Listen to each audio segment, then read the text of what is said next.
My name is Sister Juunza Mwangani. I'm a religious sister of the Holy Spirit. I live in Monze community and I work for Monze Mission Hospital as Senior Hospital Administrator. And I'm also involved in other activities in the congregation, and one of them is social entrepreneurship.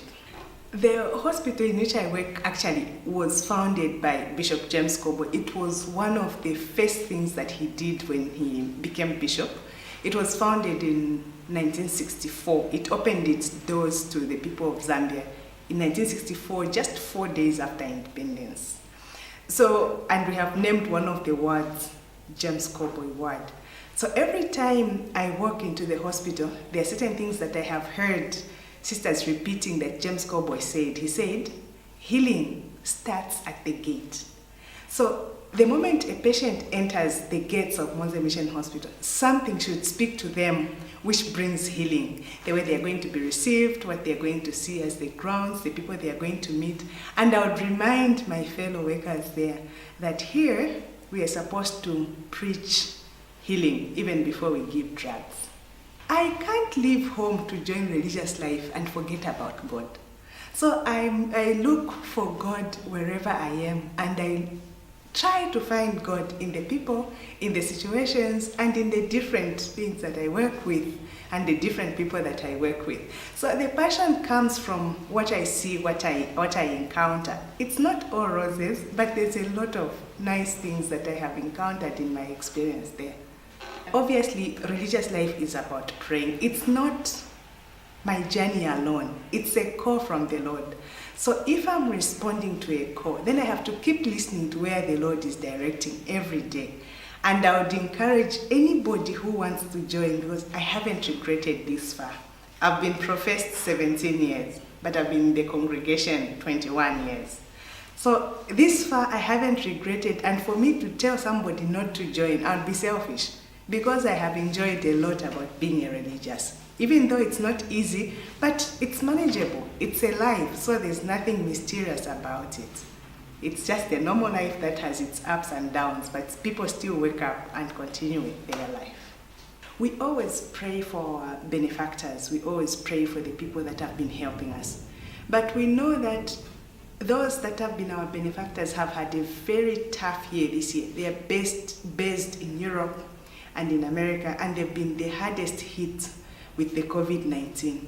This year I remembered to pray for them very differently, that they need our support more. We won't go there because it's no longer allowed, but we have to pray for them and keep just praying for the Lord to give them the strength that they need to go through this, and that He comes close to them. Now, the likes of Bishop James Kobo would always remind us to get back on our knees to the Lord. Find meaning in whatever is there, in whatever encounter we have. James Kobo would say, find the Lord in whatever the situation is and encounter. Sometimes you would feel, are we still going to be there tomorrow?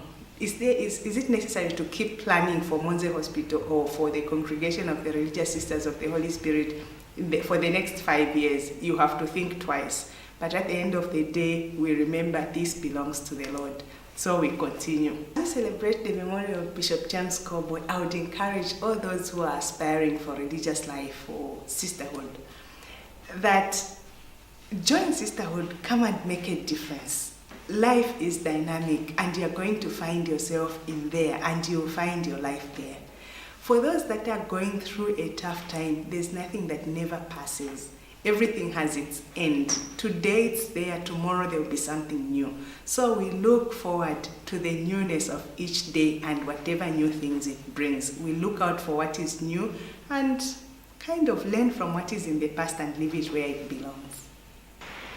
One of the things that I do is that I work on a team that is spearheading social entrepreneurial activities for the congregation. Now, on a day like this, when we are remembering our founder, Bishop James Kobo, I want to acknowledge him as having been a man of great foresight. This one, he's not going to spoon feed. He wants a congregation that is self-sustainable.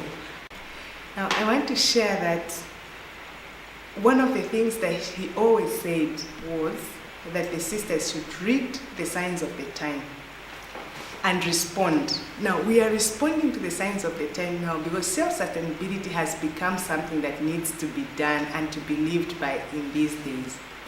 So in the social entrepreneurial activities, we are working on changing the charity model of looking after our ministries to making them into social entrepreneurships, where they'll look after themselves, they'll still serve the sisters, still plow back into the same project, but serve the community, especially those who are underserved.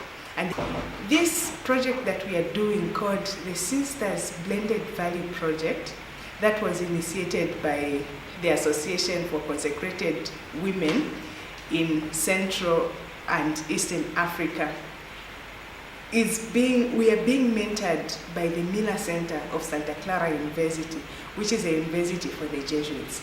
So they are speaking the language today, which Bishop James Cowboy was speaking more than 40 years ago.